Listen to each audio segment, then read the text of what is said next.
السلام علیکم ورحمۃ اللہ وبرکاتہ۔ اعوذ باللہ من الشیطان الرجیم، بسم اللہ الرحمن الرحیم، الف لام میم، ذلك الكتاب لا ريب فيه هدى للمتقين الذين يؤمنون بالغيب ويقيمون الصلاة ومما رزقناهم ينفقون والذين يؤمنون بما أنزل إليك وما أنزل من قبلك وبالآخرة هم يوقنون أولئك على هدى من ربهم وأولئك هم المفلحون۔ رب اشرح لي صدري ويسر لي أمري واحلل عقدة من لساني يفقهوا قولي، فالحمد لله والصلاة والسلام على رسول الله وعلى آله وصحبه أجمعين، أما بعد، السلام علیکم ورحمۃ اللہ تعالی وبرکاتہ۔ آج کے سیشن میں انشاءاللہ میں آپ سے سورۃ البقرہ کے بارے میں کچھ باتیں کروں گا، اس کی اہمیت کے بارے میں۔ کوئی بھی اگر قرآن کا سیریسلی مطالعہ کر رہا ہو تو اس کو اس بات کا احساس ہونا چاہیے کہ اللہ تعالیٰ نے سورۃ البقرہ میں پورے قرآن کا خلاصہ ڈالا ہوا ہے اور اس کے کئی فائدے ہیں۔ یعنی یہ سب آبویسلی قرآن کی سب سے بڑی صورتوں میں شمار ہوتی ہے، سب سے بڑی صورت ہے، اور فاتحہ کے فوراً بعد ہے۔ اس کا بھی ایک تناسب ہے، یعنی اس کا ایک تعلق ہے سورۃ الفاتحہ کے ساتھ، خاص کر فاتحہ کے جو آخری حصہ ہے اس کے ساتھ۔ اس کے بارے میں بھی میں آپ کے سامنے کچھ باتیں رکھوں گا، لیکن آج میرا مقصد یہ ہوگا کہ آپ سورۃ البقرہ کے بارے میں کچھ اوور ویو، کچھ اجمالی باتیں سمجھ لیں، تاکہ آپ کے ذہن میں ایک بات آ جائے کہ اس صورت میں ہو کیا رہا ہے۔ اگر آپ ترجمہ پڑھو گے سورۃ البقرہ تو آپ کو لگے گا کہ بہت سارے مضامین ہیں اور ایک کے بعد دوسرا، دوسرے کے بعد تیسرا، کچھ آپ کو سمجھ نہیں آتی کہ بات ایک دوسرے کے ساتھ جڑ کیسے رہی ہے، کنیکٹ کیسے ہو رہی ہے۔ تو کلام کا جو ربط ہے وہ سمجھنا بہت ضروری ہے، اور یہ ساری چیزیں اکٹھی کیوں آ رہی ہیں؟ کیونکہ اللہ تعالیٰ نے ہر صورت کو اپنی حکمت سے چنا ہے، اس کی ساری آیات کو اپنی صحیح جگہ، صحیح مقام پر ڈالا ہے۔ اللہ تعالیٰ نے قرآن کے بارے میں کہا ہے کتاب احکمت آیاتہ، کہ ایسی کتاب جس کی آیات کو ساتھ میں سلایا گیا ہے ایک ساتھ۔ احکام عربی میں کہتے ہیں سلانے کو، اور جو سلائی ہو رہی ہوتی ہے نا، اس میں ہر ایک سوئی ایک دفعہ سے گزرتی ہے تو اس کا ایک پورا ڈیزائن بنتا ہے، پیٹرن بنتا ہے، تو ہر جگہ کو ایک پریسائز جگہ سے، خاص جگہ سے گزارنا پڑتا ہے۔ تو ایک ایک آیت چن چن کر کہاں جانی ہے، کیسے جانی ہے، اس کا انتخاب اللہ تعالیٰ نے خود کیا ہے۔ تو ہمیں لگتا ہے کہ مضمون 20 مختلف جگہوں پہ جا رہا ہے، مختلف سمتوں میں جا رہا ہے، تو بات سمجھ نہیں آ رہی۔ تو میرے نزدیک سورت کو سمجھنے کے لیے، ان کی آیات کو سمجھنے کے لیے، پہلے اگر انسان ذرا ایک تھوڑا پیچھے ہٹ کے پورا ویو سمجھ لے کہ بات ہو کیا رہی ہے اور کس مقصد سے ہو رہی ہے، پھر اس کے بعد اس کے جو مختلف اجزاء ہیں اور ایک ایک آیت ہے وہ سمجھ میں آ جائے گی۔ میتھمیٹکس میں کہتے ہیں the whole is equal to the sum of its parts، یعنی اگر آپ کے پاس 4 چیزیں ہیں، آپ کو جمع کرو گے تو آپ کو اس کا ہول ملے گا۔ لیکن لٹریچر میں، ادب میں کہا جاتا ہے the whole is greater than the sum of its parts، یعنی آپ پوری بات سمجھ لو تو اجزاء جو ہیں ان سے اگر ایک ایک چیز سمجھو گے تو وہ پوری بات سمجھ نہیں آئے گی۔ اگر آپ ایک آیت پڑھ لو گے، اس سے اگلی آیت اس کا جوڑ نہیں پتہ چلا آپ کو، تو آپ کو پتہ نہیں چلے گا کہ بات کیا ہو رہی ہے۔ یعنی ساری چیزیں سمجھو گے تو پھر پوری بات سمجھ میں آئے گی۔ تو اس لیے آج ایک اوور ویو، ایک اجمالی نظر سے دیکھتے ہیں سورۃ البقرہ کو۔ لیکن اس سے پہلے ایک اور مزید بات، فاتحہ کے بارے میں تو بہت کچھ کہا جا سکتا ہے، لیکن ایک بات فاتحہ کے بارے میں آپ کے سامنے رکھ دوں آج۔ وہ یہ ہے، اللہ تعالیٰ نے کہا ہے صراط الذین انعمت علیہم غیر المغضوب علیہم ولا الضالین۔ ہم روزانہ پڑھتے ہیں۔ سمجھنے کی بات یہ ہے کہ اللہ تعالیٰ نے جب کہا کہ سیدھے راستے پر ہمیں ہدایت دیجیے، اہدنا الصراط المستقیم، پھر اس راستے کی وضاحت کی جا رہی ہے۔ وضاحت کیا ہے؟ کہ وہ راستہ جن پر آپ نے نعمت کی، ان کا راستہ، صراط الذین انعمت علیہم۔ یہاں تک بات مکمل ہے۔ اب پتہ چل گیا کہ سیدھا راستہ کیا ہے، یہ ان لوگوں کا راستہ ہے جن پر اللہ تعالیٰ نے نعمت کی ہے، اور ان کے بارے میں اولئک الذین انعم اللہ علیہم من النبیین والصدیقین والشہداء والصالحین وحسن اولئک رفیقا۔ قرآن نے خود ہی بعد میں جا کے وضاحت کر دی کون ہے جن پر اللہ تعالیٰ نے نعمت کی ہے۔ یہ نبیوں میں سے ہیں جنہوں نے نبیوں کے کلام کو سچ مانا اور اس پر قائم رہے، ان کی بات کی تصدیق کی، وہ ہیں الصدیقین۔ پھر شہداء ہیں اور صالحین ہیں، اردو میں آپ سمجھتے ہیں شہداء اور صالحین کون ہیں، ٹھیک ہے؟ تو اللہ تعالیٰ نے خود ہی اس کی ڈیفینیشن دے دی ہے کس پر نعمت کی گئی ہے۔ کہنا میں یہ چاہ رہا ہوں کہ یہاں تک تو بات مکمل ہو گئی۔ سیدھا راستہ کن لوگوں کا ہے؟ ان 4 گروپس کا ہے، ان کے بارے میں بات ہوگی۔ قرآن میں جگہ جگہ ایسے لوگوں کی بات ہوگی، انبیاء کی بات ہوگی، صدیقین کی بات ہوگی، شہداء کی بات ہوگی، صالحین کی بات ہوگی۔ چلو بھائی، سیدھا راستہ سمجھ میں آ گیا۔ لیکن پھر اس کے مزید فاتحہ وہاں مکمل نہیں ہوتی، پھر اور کچھ بھی کہا گیا ہے. اور کیا کہا گیا؟ غیر المغضوب علیہم ولا الضالین. اور اس کو اگر آپ ادبی نظر سے دیکھیں تو یہ ایک مزید بات ہے جو اگر نہ بھی کہی جائے تو آپ کو لگے گا بات تو مجھے پہلے ہی سمجھ آ گئی تھی. جیسے میں کہوں بیٹا تمہیں اچھے بچوں کی طرح کام کرنا ہے، اچھے بچوں کی طرح پڑھائی کرنی ہے. اب آپ کو مزید کہنے کی ضرورت نہیں ہے برے بچوں کی طرح نہیں کرنی.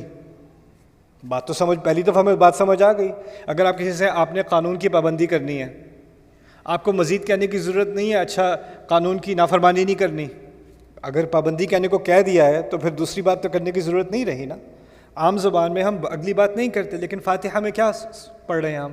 یہاں تو کہہ دیا کہ کس کا راستہ؟ ان لوگوں کا راستہ، الذین انعمت علیہم.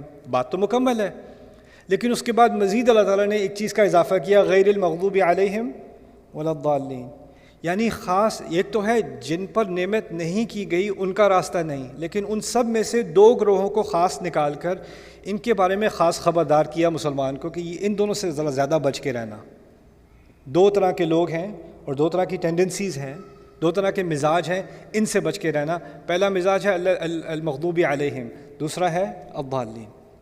اس کے بارے میں ایک حدیث پائی جاتی ہے، مشہور ہے، کہ المغضوب علیہم سے اشارہ بنی اسرائیل کی طرف، یہود کی طرف ہے، اور الضالین سے اشارہ نصارہ یعنی عیسائیوں کی طرف ہے.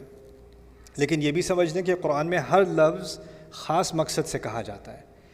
یعنی اگر اللہ تعالیٰ کی نیت یہ ہے، اللہ تعالیٰ کا مقصد یہ ہے کہ یہ کہنا کہ ہمیں یہودی مت بنا دینا یا یہودیوں کی طرح مت بنا دینا اور عیسائیوں کی طرح مت بنا دینا، تو قرآن واضح الفاظ میں کہہ دیتا غیر الیہود ولا النصارى، صراط الذین انعمت علیہم غیر الیہود ولا النصارى. تو اب اس حدیث کو کیسے سمجھا جائے؟ اللہ تعالیٰ نے تمام یہود اور تمام نصارہ کی بات نہیں کی. اللہ تعالیٰ یہ فرما رہے ہیں کہ یہود میں سے کچھ ایسے لوگ تھے جو مغضوب علیہم بن گئے، نصارہ میں سے کچھ ایسے ہیں جو ضالین بن گئے. اب ان کی وضاحت قرآن کرے گا کہ ان میں سے جو مغضوب علیہم وہ کیسے بنے، کیا طریقہ کار تھا ان لوگوں کا، جس سے اب مجھے اور آپ کو بچنا ہے. اور اس کا ذکر خاص ہم نے اپنے الفاظ میں دعا سے اس لیے کیا ہے. اب دعا انسان کیوں کرتا ہے؟ دعا انسان اس وقت کرتا ہے جب اس کو کسی خاص چیز کی ضرورت ہوتی ہے. اور جب ہم حفاظت کی دعا کرتے ہیں تو جس چیز سے خطرہ ہوتا ہے اس کی حفاظت سے ہم دعا کرتے ہیں. تو اس میں جو پہلی دعا اللہ تعالیٰ نے ہمیں قرآن میں سکھائی ہے، اس میں دو خطرے سکھائے ہیں ہمیں جس سے ہمیں خاص بچنا ہے. اگر ہدایت چاہیے تو غیر المغضوب علیہم ولا الضالین، ان دونوں سے بچ کے رہنا. تو پہلے میں مغضوب علیہم کے بارے میں ایک چھوٹی سی بات آپ کے سامنے رکھ دوں، یہود کے بارے میں نہیں، مغضوب علیہم کے بارے میں، کیونکہ یہ کوئی بھی ہو سکتا ہے. اس کی سب سے بڑی مثال سمجھ لیں قرآن میں یہود ہیں، اس کی مثال یہود ہیں. لیکن مثال سے یہ نہیں ہوتا کہ اب باقی کوئی اس میں آ نہیں سکتا. مثال تو ایک ہے نا، لیکن اگر کانسیپٹ سمجھ میں آ جائے تو کوئی بھی اس کنویں میں گر سکتا ہے، کسی کے لیے بھی خطرہ ہے. تو وہ کیا ہے؟ المغضوب علیہم ہے جس کو کوئی چیز پتہ ہو کہ غلط ہے اور پتہ ہونے کے باوجود وہ پھر بھی کرے. کسی کو پتہ ہے کہ صحیح کرنے کا کام یہ ہے، معلوم ہونے کے باوجود وہ پھر بھی نہ کرے، اس پہ غصہ. میں آپ کو چھوٹی سی مثال دیتا ہوں. گھر کے اندر جیسے دو بچے ہیں، دو لڑکے ہیں آپ کو کام ہے، آپ باہر جا رہے ہو. آپ نے دو لڑکوں سے کہا دیکھو بیٹا یہ جو کیک ہے نا، شام میں مہمان آ رہے ہیں ان کے لیے رکھا ہوا ہے، کیک کو ہاتھ نہیں لگانا. آپ نے بڑے بیٹے کو کہہ دیا، چھوٹے کو نہیں کہا. چھوٹا کسی اور اپنے بھائی کو بھی بتا دینا کیک کو ہاتھ مت لگانا تم. جی بابا جی سمجھ آ گئی. آپ گئے، آپ واپس آئے، دونوں بیٹھے کیک کھا رہے ہیں. ٹھیک ہے، اب جب واپس آئے دونوں بیٹھے کیک کھا رہے ہیں، آپ کو غصہ دونوں پہ آئے گا کہ ایک پہ آئے گا؟ غصہ تو ایک پہ آئے گا. جس کو بتایا تھا اس نے جاننے کے باوجود پھر بھی کھانا شروع کر دیا تو اس پہ تو غصہ آئے گا نا. وہ مغضوب علیہ ہوا جس پہ غصہ کیا جائے. دوسرا کہ مجھے تو کسی نے بتایا ہی نہیں، وہ ضالین ہے، وہ گمراہ ہے، اس کو پتہ ہی نہیں تھا. اس نے جو کیا اس کو پتہ ہی نہیں تھا کرنا کیا ہے. وہ بھائی کھا رہا ہے تو میں بھی کھا لوں، اس میں کیا ہے؟ تو اس نے وہ حرکت کی.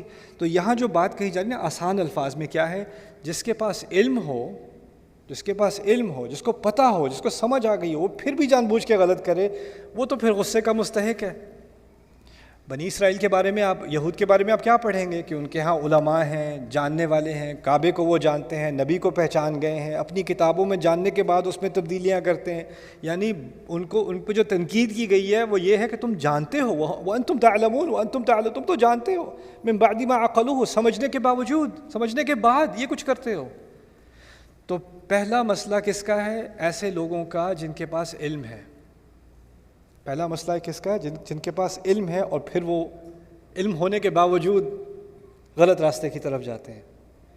ہمارے دین میں خاص کر صرف علم کو اتنا بڑا درجہ نہیں دیا کہ بس علم حاصل کرو، علم حاصل کرو، علم حاصل کرو۔ علم حاصل تو بنو اسرائیل نے بھی کیا تھا، بلکہ ان کے علم کی شہادت تو اللہ تعالیٰ خود دیتا ہے۔ علماء بنی اسرائیل، علماء کا لفظ ان کے لیے استعمال کیا گیا، احبار کا لفظ ان کے لیے استعمال کیا۔ احبار کہتے ہیں حبر سے نکلا ہے، حبر کہتے ہیں انک کو، سیاہی کو۔ ان کی کتابیں جو ان کی ہاتھوں سے لکھی ہوئی تھی نا، تو اس سے جب آپ اس کو صفحہ پلٹتے ہو تو آپ کے ہاتھ پہ سیاہی آ جاتی ہے۔ تو وہ اتنے صفحے پلٹتے تھے وہ، اور اتنی کتابیں پڑھتے تھے وہ، کہ ان کے ہاتھ ہمیشہ کالے ہوتے تھے، اس لیے ان کو احبار کہا جاتا تھا۔ یعنی اپنی زندگیاں انہوں نے کاغذوں میں گزاری ہیں، صفحوں میں گزاری ہیں، اس لیے ان کو احبار کہا جاتا تھا۔ تو قرآن نے تو ان کی علم کی بڑی داد دی ہے، لیکن علم کے ساتھ ساتھ ایک خطرہ آتا ہے، وہ یہ ہے کہ تم مغضوب علیہ نہ بن جانا۔ وہ کس طرح سے بنو گے؟ کہ میں کیسے بن سکتا ہوں، آپ کیسے بن سکتے ہیں؟ اتنی خطرناک چیز ہے کہ اللہ سے پناہ مانگ رہا ہوں، یا اللہ ہدایت تو دے دے گا تم، میں ہدایت مانگ رہا ہوں۔ ہدایت کا پہلا درجہ تو علم ہے، اگر علم ہی نہ ہو تو ہدایت کہاں سے آئے گی؟ لیکن اگر علم آ گیا تو اس کا مطلب نہیں ہے کہ ہدایت آ گئی، کیونکہ علم کے بعد بھی المغضوب علیہم کے چکر میں انسان پڑ سکتا ہے۔ دوسرا جو خطرہ ہے وہ الضالین کا ہے۔ الضالین کیا ہے؟ جن لوگوں کو کچھ پتہ ہی نہیں ہے، جو دل میں آتا ہے وہ سمجھتے ہیں تو میرے دل سے لگتا ہے کہ یہ کوئی اچھا کام ہے کرنے کو، میں یہی کر رہا ہوں، اس سے میرے دل کو سکون ملتا ہے تو میں یہ کر رہا ہوں، اس میں کیا برا ہے؟ یعنی پیچھے اس کے عمل کے پیچھے نیت اچھی ہے لیکن علم کچھ نہیں ہے، ٹھیک ہے نا؟ ایسے لوگ الضالین ہو جاتے ہیں۔ اور ہوتا یہ تاریخ میں کہ جب علم والے لوگ کرپشن میں ہوتے ہیں نا، تو اگلی جنریشن آ کے کہتی ہے یہ عالم سارے تو اتنے کرپٹ ہیں، ہمیں نہیں سیکھنا ہے ان کا اسلام، ہم خود ہی اچھے بن سکتے ہیں۔ اب وہ جو خود ہی اچھے بننے والے ہوتے ہیں ان کو علم سے کوئی دلچسپی نہیں ہوتی، تو وہ اپنی تمیز سے اچھا برا بناتے ہیں، اپنی ڈیفینیشن سے بناتے ہیں، اور ان کی ڈیفینیشن ہر 10 سال بعد بدلتی ہے۔ وہ الضالین میں گر جاتے ہیں، اس نئے کنویں میں گر جاتے ہیں وہ لوگ۔ یہ ہے غیر المغضوب علیہم ولا الضالین۔ تو یہ دو خطرے اللہ تعالیٰ نے ہمارے سامنے رکھے ہیں ہدایت مانگنے کے بعد۔ یہ ہدایت مانگنے سے پہلے کی بات نہیں ہے، ہدایت مانگنے کے بعد کی بات ہے۔ یعنی جب اللہ تعالیٰ ہدایت دے دے تو پھر ان دونوں چیزوں سے بچنا۔ اب اس کے بعد سورۃ البقرہ کی طرف آتے ہیں۔ سورۃ البقرہ میں خاص المغضوب علیہم والا جو خطرہ ہے نا، پہلا خطرہ، اس کی طرف شروع میں خاص اشارہ کیا گیا ہے پہلے حصے میں۔ اور جو اس سے اگلی صورت آ رہی ہے آل عمران، اس میں دوسرے خطرے کی طرف، الضالین کی طرف، اس کے پہلے حصے میں اشارہ کیا گیا۔ یعنی فاتحہ میں جو بات مختصر سی کی گئی ہے نا، اس کی پہلی تفصیل آپ کو بقرہ میں ملے گی، دوسری تفصیل آپ کو آل عمران میں ملے گی۔ اس کی ایک ترتیب سمجھ میں آ گئی تھوڑی سی، ٹھیک ہے؟ اب بقرہ کے بارے میں بات کرتے ہیں۔ بقرہ میں میرے نزدیک اس کی ترتیب کے اعتبار سے اس میں 9 حصے ہیں، اور میرا آج مقصد یہ ہے کہ آپ سب آج کے درس کے بعد آپ کو یہ 9 حصے آپ کے ذہن میں بیٹھ جائیں۔ ایک تو میں بات کرنا تو آسان ہے، میں تھوڑا تھوڑا کر کے آپ سے دہرواؤں گا تاکہ آپ کے ذہن میں یہ بات بیٹھی ہو۔ آج کے بعد چلو آپ کو بقرہ کے بارے میں 9 چیزیں تو بتائیں انشاءاللہ، میری نیت یہ ہے، ٹھیک ہے؟ پہلا جو حصہ ہے بقرہ کا، اس میں اللہ تعالیٰ نے 3 طرح کے لوگوں کے بارے میں ہمیں بتایا ہے۔ ایسے لوگ جو اس کتاب پر، اس نبی پر، اس خدا پر ایمان لے آئے، ایسے لوگ جنہوں نے ایمان لانے سے انکار کر دیا، اور ایسے لوگ جو سامنے سے یعنی دکھاوے میں تو ایمان لاتے ہیں، اندر ان کے ایمان ہوتا نہیں ہے۔ اسے کہتے ہیں المؤمنون، اہل ایمان، الکافرون، اور پھر منافق۔ یہ 3، ان 3 کے بارے میں اللہ تعالیٰ نے پہلے حصے میں بقرہ میں وضاحت کر دی، ٹھیک ہے؟ یہ پہلا حصہ ہے بقرہ کا۔ اور ان میں سے جو پہلا حصہ، پہلی کیٹیگری اہل ایمان، ان کے بارے میں مختصر سی بات ہے، شروع میں ہی ہے ذالک الکتاب لا ریب فیہ ھدی للمتقین الذین یؤمنون بالغیب ویقیمون الصلاۃ ومما رزقناہم ینفقون والذین یؤمنون بما انزل الیک وما انزل من قبلک وبالآخرۃ ھم یوقنون اولئک علی ھدی من ربہم واولئک ھم المفلحون۔ بات ختم، مختصر سی آیات، بات مکمل ہو گئی۔ اہل ایمان یہ ہیں۔ اہل ایمان کے بارے میں ایک چھوٹی سی بات آپ کے سامنے رکھ دوں، آیت کر کے تو ہم بعد میں مطالعہ کریں گے انشاءاللہ ایک دن۔ لیکن کسی نے مجھ سے پوچھا کہ تم لوگوں کو اتنا اعتماد کیوں ہے کہ یہ جو آپ کے نبی ہیں یہ آخری نبی ہیں، ان کے بعد کوئی آ ہی نہیں سکتا؟ کچھ دلچسپ گروہ ہیں دنیا میں جن کا ایمان ہے کہ قرآن تو ہے، وہ نبی بھی ہیں، لیکن ان کے بعد بھی نبی ہونے کا امکان ہے۔ قرآن نے کہیں نہیں کہا کہ ان کے بعد کوئی نبی نہیں آنے والا۔ تو میں نے ایک صاحب تھے اس طرح کے، انہوں نے مجھ سے آ کے بات کی۔ میں جماعتوں کا اور گروہوں کا اور فرقوں کا نام نہیں لیتا، میں اعتقاد کی بات کر رہا ہوں، یعنی ان کا عقیدہ یہ ہے کہ ان کے بعد بھی نبی ہونے کا امکان ہے کسی کا۔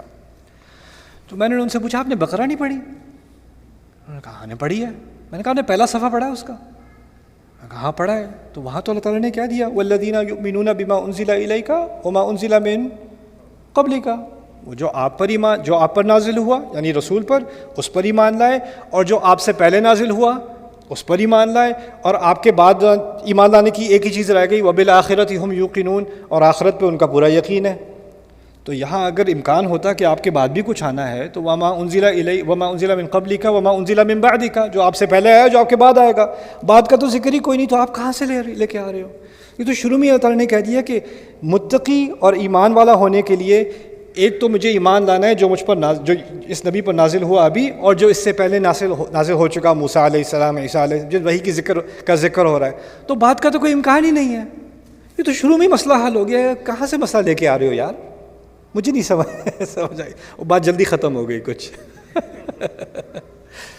بٹ خیر، پہلا جو حصہ ہے اس میں 3 طرح کے لوگ ہیں، جو لوگ ایمان لائے، جو لوگ کفر پہ ڈٹے ہوئے ہیں، اور جو لوگ منافق ہیں۔ کافروں کے بارے میں بھی مختصر سی بات، ان الذین کفروا سواء علیہم انذرتہم ام لم تنذرہم لا یؤمنون، ختم اللہ علی قلوبہم وعلی سمعہم وعلی ابصارہم غشاوہ ولہم عذاب عظیم، بات ختم۔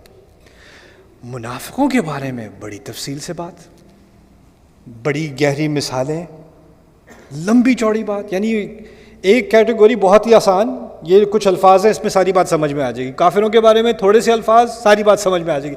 منافق ذرا پیچیدہ مسئلہ ہے، اس کو سمجھنے کے لیے ذرا تفصیل کی ضرورت ہے، تو وہاں پہلے حصے میں ہی منافقوں کے بارے میں ایک تفصیلی بحث ہے، تفصیلی مثالیں دی گئی ہیں، اس پہ بہت تدبر کرنے کی ضرورت ہے۔ یعنی اللہ تعالیٰ نے شروع میں ہی ہمیں سکھا دیا کہ یہ جو مرض ہے نا نفاق کا، یہ کوئی آسانی سے پہچاننے جانے والی چیز نہیں ہے، اور اس کے لیے انسان کو بہت گہرائی سے اپنے اندر بھی دیکھنا پڑتا ہے، اور اسی کی طرف اشارہ شروع میں ہی ہو گیا پہلے حصے میں۔ اچھا پہلے حصے کی بات ہو گئی، ٹھیک ہے، کتنے حصے رہ گئے مجھے یاد نہیں، آپ یاد کراؤ۔ 8 حصے رہ گئے، 9 حصے ہیں نا مکمل، 8 حصے رہ گئے، یہ پہلا حصہ ہے۔ اب میں آخری حصے کی بات کرتا ہوں، حصہ نمبر 9، میں آخر میں لے جا رہا ہوں، بالکل آخر میں لے کے جا رہا ہوں آپ کو۔ آخر میں ہے آمن الرسول بما انزل الیہ من ربہ والمؤمنون کل آمن باللہ وملائکتہ وکتبہ ورسلہ لا نفرق بین احد من رسلہ۔ بڑی پیاری دعا ہے قرآن میں سورۃ البقرہ کے آخر میں، وہاں پر پہلے بات ہو رہی ہے جو لوگ ایمان لائے، جیسے شروع میں، پھر اس دعا میں ہے ہم پر ایسا بوجھ نہ ڈالنا جو ہم سے پہلے والے لوگوں پر ڈالا گیا تھا وہ اٹھا نہ سکے، وہ اٹھانے کے بجائے وہ منافق بن گئے، تو وہاں بات دوبارہ کس کی ہو رہی ہے؟ نفاق کی بات ہو رہی ہے۔ پھر آخر میں اس دعا میں کیا ہے؟ فانصرنا علی القوم الکافرین، یعنی جن تین گروہوں کی بات شروع میں ہو رہی تھی نا، ان سے متعلق ایک کمپریہنسو دعا ہے، ایک اجمالی دعا، وہ بالکل سورت کے آخر میں ہے۔ یہ ہے پہلا حصہ اور 9واں حصہ، یہ شروع اور آخر ہے سورت کا، ٹھیک ہے۔ دوسرا حصہ ہے سورت کا، اس میں اللہ تعالیٰ نے بات کی ہے ہم سے آدم علیہ السلام کے قصے کی۔ آدم علیہ السلام کا قصہ قرآن میں 7 دفعہ اس کا ذکر ہے مختلف مقامات پر، اور ہر دفعہ اس میں سے کوئی ایک نئی تفصیل اللہ تعالیٰ سامنے لاتے ہیں، ہر دفعہ ایک بات نہیں ہوئی۔ سورۃ الاعراف میں جو قصہ آپ کو آدم علیہ السلام کا ملے گا اس میں، اور سورۃ البقرہ کے میں جو ذکر ہے جن آیات کا، ان میں بہت فرق ہے۔ یعنی آپ اس طرح سمجھ لیں آج کل کی زبان میں کہ آپ ایک اینگل سے دیکھ رہے ہو نا تو آپ کو کچھ نظر آ رہا ہے، ایک ہی سین ہے، اور آپ اسی چیز کو ایک دوسرے اینگل سے دیکھو گے تو آپ کو کچھ اور نظر آئے گا۔ تو قرآن کبھی ایک اینگل سے اسی قصے کے بارے میں ذکر کرتا ہے، پھر کسی اور اینگل سے اسی قصے کے بارے میں ذکر کرتا ہے، ٹھیک ہے۔ آپ کو ایک نئی چیز سیکھنے کو ملتی ہے جو آپ کو اس نقطۂ نظر سے نظر نہیں آ رہی تھی، اب اس نقطۂ نظر سے نظر آئے گی، ٹھیک ہے نا۔ تو یہ پھر سورۃ البقرہ میں یہ جو دوسرا حصہ ہے آدم علیہ السلام کا قصہ، آسان ہے، یعنی یاد رکھنا کہ پہلا حصہ 3 گروہ، دوسرا حصہ آدم علیہ السلام۔ اب آدم علیہ السلام کا قصہ جو ہے اس میں خاص اللہ تعالیٰ نے 2-3 چیزوں کا ذکر کیا یہاں پر۔ ایک تو آدم علیہ السلام کے علم کا ذکر کیا ہے، اس کے بعد جنت کا ذکر کیا ہے، پھر جنت سے نکالے جانے کا ذکر کیا ہے، فَأَزَلَّهُمَا الشَّيْطَانُ عَنْهَا فَأَخْرَجَهُمَا مِمَّا كَانَا فِيهِ، کہ شیطان نے ان دونوں کو پھسلوا دیا، شیطان کا ذکر ہوا ہے۔ اور بھی بہت ساری باتیں ہیں، لیکن میں اب تھوڑی تھوڑی کر کے آپ کے سامنے رکھوں گا۔ تو یہ 2-3 چیزیں، علم کے بارے میں بات ہو رہی ہے، پھر لالچ دی شیطان نے اور لالچ کے ذریعے سے نکلوا دیا جنت سے، اس کے بارے میں بات ہو رہی ہے، ٹھیک ہے نا۔ اب یہ ہے کون سا حصہ؟ دوسرا، آدم علیہ السلام کا قصہ۔ اب میں آپ کو دوبارہ آخر میں لے کے جاتا ہوں، پہلے تو 9واں حصہ بتایا تھا نا، اب 8واں حصہ بتاتا ہوں۔ 8ویں حصے میں اللہ تعالیٰ نے 3 باتیں کری ہیں۔ ایک بات کی ہے کہ اللہ تعالیٰ کی راہ میں پیسے خرچ کرنا، جو آیات کا مجموعہ ہے نا خدا کی راہ میں خرچ کرنے کو، الانفاق فی سبیل اللہ، بقرہ کی انتہا میں اس سے بڑا کوئی مجموعہ قرآن میں کہیں اور نہیں ہے، جیسے خاص سورۃ البقرہ میں ہے، الانفاق فی سبیل اللہ، آیت کے بعد آیت کے بعد آیت۔ انسان اپنی کمائی سے جو اللہ تعالیٰ نے دیا ہے، اس کمائی میں سے جو بہترین انویسٹمنٹ کر سکتا ہے اپنے لیے، وہ کیا ہے؟ اللہ کی راہ میں خرچ کرنا۔ اس کے بارے میں تفصیلی بحث۔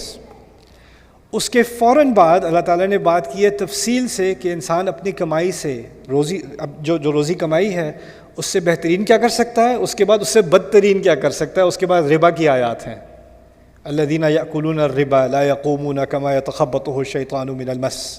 قرآن میں پھر اس کے بعد ربا کی آیات ہیں۔ تو پہلے خرچ کرنے کی آیات ہیں اللہ کی راہ میں، اس کے بعد ربا کی آیات ہیں، اور اس کے بعد اب ایک تو ہو گیا بہترین طریقہ مال کے خرچ کرنے کا، ایک ہے بدترین طریقہ مال کے خرچ کرنے کا یا مال کمانے کا، پھر ایک بیچ میں راستہ ہے کس کا؟ حلال کا، تجارت کا اور دین کا، یعنی ادھار لینے کا صحیح طریقہ کیا ہے، اس کے بارے میں بات ہو رہی ہے۔ اور اس سب کے دوران اللہ تعالیٰ نے خاص کچھ چیزوں کا ذکر کیا ہے جس کا تعلق آدم علیہ السلام کے قصے سے ہے۔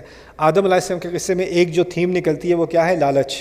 لالچ کی وجہ سے انسان گرتا ہے، اور یہاں پر انفاق فی سبیل اللہ، اللہ کی راہ میں خرچ کرو، کس مرض سے انسان کو پاک کرتی ہے یہ چیز؟ اللہ کی راہ میں خرچ کرنا لالچ نکالتی ہے انسان کے دل سے۔ ربا کس چیز کا نام ہے؟ ناجائز کسی مجبور کا فائدہ اٹھانا، اس کو ادھار دینا، اور پھر اس کی مجبوری کا فائدہ اٹھا کے اس سے زیادہ لینا، اس کا خون چوسنا، یہ لالچ ہی تو ہے، اور کیا ہے؟ اور لالچ کو کنٹرول میں رکھنا اور حلال طریقے سے بزنس کرنا، یہ سب لالچ ہی کی تو تربیت ہے۔ اور اس کے بعد انہی دوران میں اللہ تعالیٰ نے کہہ دیا الشیطان یعدکم الفقر ویأمرکم بالفحشاء واللہ یعدکم منہ مغفرۃ وفضلا۔ شیطان کا یہاں دوبارہ ذکر آ گیا، جیسے قصہ آدم میں آیا تھا یہاں بھی آ گیا۔ شیطان تمہیں وعدہ کرتا ہے کہ فقیر بھوکے مرو گے، خدا کی راہ میں خرچ کرو گے تو بھوکے مرو گے، ربا نہیں کھاؤ گے تو کیا کرو گے، کمائی کہاں سے کرو گے؟ واللہ یعدکم منہ مغفرۃ وفضلا، اللہ تمہیں وعدہ کر رہا ہے کہ وہ تمہیں معافی دے گا اگر حلال طریقے سے کماؤ گے، اور اس سے مزید اور بھی دے گا، وفضلا۔ تو یہ ہو گیا دوسرا حصہ اور 8واں حصہ۔ اب رہ گئے بیچ میں تھوڑے سے، اور 4 حصے ہو گئے بائی دا وے۔ کتنے حصے تھے ٹوٹل؟ 9 تھے۔ اب آتے ہیں تیسرے حصے کی طرف۔ تیسرے حصے میں اللہ تعالیٰ نے جیسے تمام مخلوق میں سے آدم کو چنا علیہ السلام، اور آدم علیہ السلام کو دنیا میں خلیفہ بنایا۔ انسانی تاریخ جیسے گزرتی گئی، پھر اللہ تعالیٰ نے فیصلہ کیا کہ صرف ایک آدمی کو نہیں چننا، ایک پوری قوم کو چنا جائے جو باقی دنیا کی قوموں کے لیے مثال بنے۔ تو اللہ تعالیٰ نے بنی اسرائیل کو چنا، خاص ان کو چنا۔ ان میں اتنے نبی دیے کہ کسی اور قوم کو اتنے انبیاء نہیں دیے۔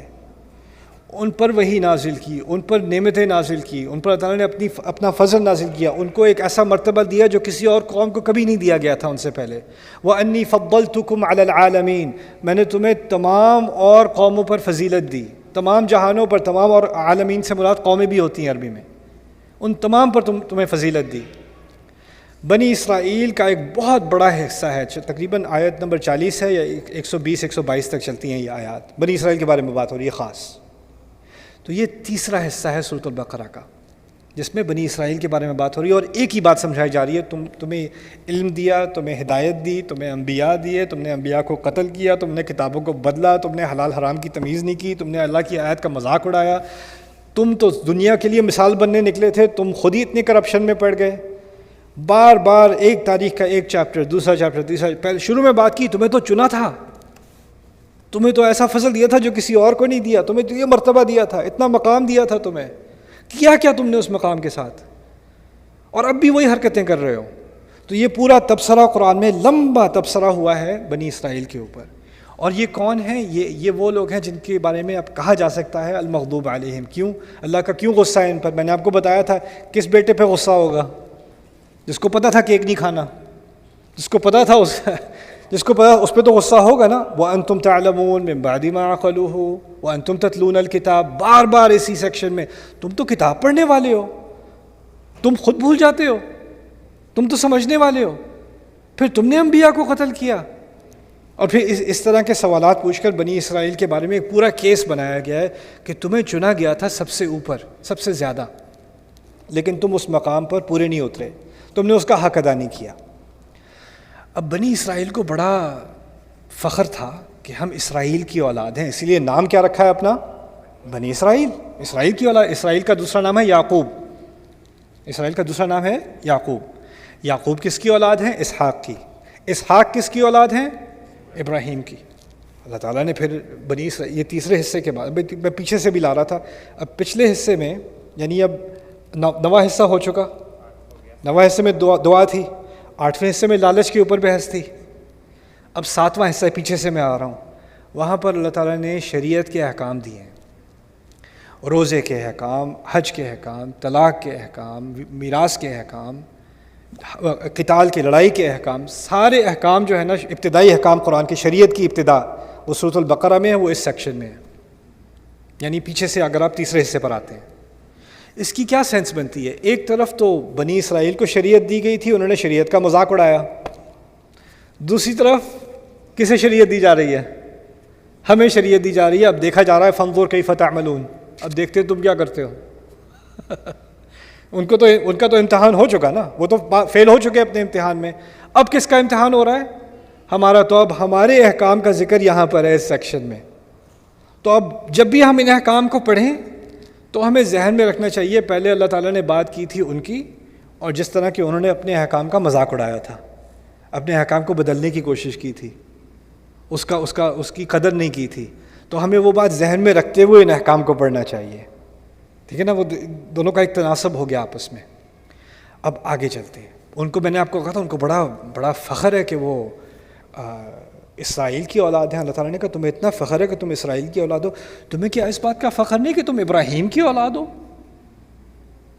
ابراہیم علیہ السلام کی. یہاں تک کہ اصل میں جو اختلاف تھا رسول صلی اللہ علیہ وسلم سے کہ ہم اس کو مان ہی نہیں سکتے نبی، یہ تو امی ہے. امی کیسے ہیں؟ یہ تو اسرائیل کی اولاد میں سے ہی نہیں ہے. تو اللہ تعالیٰ بات تھوڑی اور پیچھے لے گئی، کیا ابراہیم کی اولاد میں سے بھی نہیں ہے؟ تم ابراہیمی کے تو اولاد ہو نا. اور پھر بات بنی اسرائیل کے قصے کے بعد اگلی بات جو ہو رہی ہے وہ ہو رہی ہے ابراہیم علیہ السلام کے بارے میں. اور پہلی بات کیا کہی ابراہیم علیہ؟ یہ چوتھا حصہ ہے بائی دا وے. میں شروع سے آپ کو دیکھوں یاد رہا کہ نہیں. پہلا حصہ کیا تھا؟ 3 طرح کے لوگ. دوسرا حصہ کیا تھا؟ آدم علیہ السلام کا قصہ. تیسرا حصہ کیا تھا؟ بنی اسرائیل. بنی اسرائیل کو اب کس کی یاد دلائی جا رہی ہے؟ ابراہیم علیہ السلام کی. چوتھا حصہ ہے ابراہیم علیہ السلام. ابراہیم علیہ السلام اور ان کی اولاد. ابراہیم علیہ السلام اور ان کی اولاد. اور ان کی اولاد 2 نسلیں ہیں. ایک اسماعیل کے ذریعے جس میں آگے ہزاروں سال جا کے رسول صلی اللہ علیہ وسلم کی پیدائش ہے، اور دوسری طرف ہے اسحاق. اسحاق کے ذریعے ہے یعقوب، اور یعقوب کے ذریعے ہے بنی اسرائیل. ٹھیک ہے نا؟ اب اس حصے میں اللہ تعالیٰ نے کیا مزے کی بات کی، یہاں پر یعقوب کی بات کی اور اسماعیل علیہ السلام کی بھی بات کی. دونوں نسلوں کی بات کر لی. یعنی اگر ایک کو یاد رکھتے ہو تو دوسرے کو کیسے بھولتے ہو؟ اور اسماعیل کے ساتھ تو کھڑے ہو کے انہوں نے کعبہ بنایا تھا. یہ وَإِذْ يَرْفَعُ إِبْرَاهِيمُ الْقَوَاعِدَ مِنَ الْبَيْتِ وَإِسْمَاعِيلُ. تو اللہ تعالیٰ واپس جو مشترک والد ہیں، یعنی عربوں کے اور بنو اسرائیل کے جو مشترک والد ہیں، یعنی خاص کر بنی اسماعیل کے، ان کا ذکر کیا ابراہیم علیہ السلام کا. لیکن پہلی بات جو ابراہیم علیہ السلام کے بارے میں کی، سب سے اہم جو بات کی، وہ کیا تھی؟ وَإِذِ ابْتَلَىٰ إِبْرَاهِيمَ رَبُّهُ بِكَلِمَاتٍ فَأَتَمَّهُنَّ. جب اللہ تعالیٰ ان کے رب نے ابراہیم علیہ السلام کا بہت بڑے امتحانات لیے، اپنے الفاظ سے، اپنے احکام سے ان کے بڑے امتحان لیے گئے، اور انہوں نے تمام امتحانوں کو پورا کیا، پاس ہوئے تمام امتحانوں میں. یہ خاص اشارہ ہے کس بات کی طرف؟ تمہارا امتحان لیا تھا، تم لوگ کیا کر گئے؟ فیل کر گئے. اپنے والد کی طرح اتنا تمہیں فخر ہے کہ اسرائیل کی اولاد ہو، تو ابراہیم کی بھی تو اولاد ہو. وہ تو اپنے امتحانوں میں پاس ہوئے تھے، تمہیں تو ان سے سیکھنا چاہیے تھا. تو یہاں پر ابراہیم علیہ السلام کے امتحان میں پاس ہونے کا ذکر ہے، ٹھیک ہے، اس کے بعد کعبے کی تعمیر کی بات ہوگی تھوڑی دیر بعد. لیکن خیر یہ ہے چوتھا حصہ. اب پیچھے سے چوتھے حصے کی طرف آتے ہیں، یعنی 9واں تو کر چکے، 8واں بھی کر چکے، 7واں، اب چھٹے پہ آ رہے ہیں. چھٹے میں کیا ہے؟ اللہ تعالیٰ نے ہمیں کہا وَلَنَبْلُوَنَّكُمْ بِشَيْءٍ مِّنَ الْخَوْفِ وَالْجُوعِ وَنَقْصٍ مِّنَ الْأَمْوَالِ وَالْأَنفُسِ وَالثَّمَرَاتِ وَبَشِّرِ الصَّابِرِينَ. تمہارا بڑا شدید امتحان لیا جائے گا ہر طرح سے. بِشَيْءٍ، ہر طرح کا خوف تمہیں دیا جائے گا. من الخوف بھوک کا بھی تمہیں سامنا کرنا پڑے گا. وَنَقْصٍ مِّنَ الْأَمْوَالِ، تمہارے اموال میں بھی کمی آئے گی، نقص آئے گا. والانفس، تمہارے لوگ بھی تم سے چھوٹیں گے، کچھ لوگ مارے جائیں گے، کچھ لوگ مرض میں ہوں گے، کچھ لوگ تم سے چھین لیے جائیں گے، ایسا بھی ہوگا تمہارے ساتھ. وبشر الصابرین، صبر کرنے والوں کے لیے خوشخبری ہے. یعنی یہاں ذکر کیا ابراہیم علیہ السلام نے تمام امتحان پاس کیے چوتھے حصے میں، اور دوسری طرف چھٹے حصے میں کیا ہے؟ چھٹے میں سے اب تمہارا امتحان لیا جائے گا، تمہارا امتحان لیا جائے گا. یعنی اپنے والد ابراہیم علیہ السلام کے امتحانات کو یاد رکھو، اور ان کے امتحانات کو سمجھ کر یہ بات ذہن میں رکھ لینا کہ تمہارا ہمیشہ امتحان لیے جانے والا ہے، کیونکہ تم ابراہیم کی اولاد ہو علیہ السلام. تمہارا بار بار امتحان ہونا ہے. سورۃ البقرہ کچھ سمجھ میں آ رہی ہے کیا ہو رہا ہے سورۃ البقرہ میں؟ ایک حصہ رہ گیا، 4 اس طرف 4 اس طرف، بیچ کی بات رہ گئی ہے. وہ کیا ہے؟ 5واں حصہ ہے، درمیانی حصہ. یہ سورت کا، اس سورت کا آپ دل سمجھ لیں. یہ کیا ہے؟ اب تم یروشلم کے بجائے اب تمہیں سجدہ کرنا ہے کعبے کی طرف، جس کی تعمیر تمہارے والد ابراہیم علیہ السلام نے کی تھی. یعنی اس طرح سمجھ لیں کہ یہ پوری سورت جو ہے یہ کعبے کا طواف کر رہی ہے. اور اسی حصے میں کیا کہا ہے اللہ تعالیٰ نے؟ اس سیکشن میں کیا کہا ہے؟ وَكَذَلِكَ جَعَلْنَاكُمْ أُمَّةً وَسَطًا. اسی طرح سے تمہیں، جس طرح یہ کعبہ درمیان میں ہے اب اس پوری سورت کے، ہمیں کہا اسی طرح تمہیں درمیانی امت بنایا، درمیانی امت بنایا. اور یہ جو وسط کا ذکر ہے، یہ آیت نمبر ہے 143. میرے اردو نمبر بڑے خراب ہیں. 43 143. بقرہ میں کتنی آیات ہیں؟ 286. یہ نمبر آتا ہے مجھے. 143. این درمیان میں کہا تمہیں بیچ والی امت بنایا. Just literally in the half. سبحان اللہ. اب کہا ہمیں کہ اب تمہیں درمیانی امت، اسی لیے قبلہ اس طرف شفٹ کیا گیا ہے ابراہیم علیہ السلام کی بات کا ذکر کرنے کے بعد. تو یہ ہے سورۃ البقرہ کے مضامین اور کیسے یہ درمیان میں آ رہے ہیں. اب ایک اور طریقے سے اس کو سمجھ لیں. یہ تو ہو گئے اس کے 9 سیکشنز. پہلا قصہ کون سا ہے اس پورے سیکوینس میں؟ پہلا قصہ کس کا تھا؟ آدم علیہ السلام کا. آدم علیہ السلام کا امتحان لیا گیا تھا کہ نہیں؟ اچھا، اب امتحان کے نقطۂ نظر سے سمجھ لیں بات.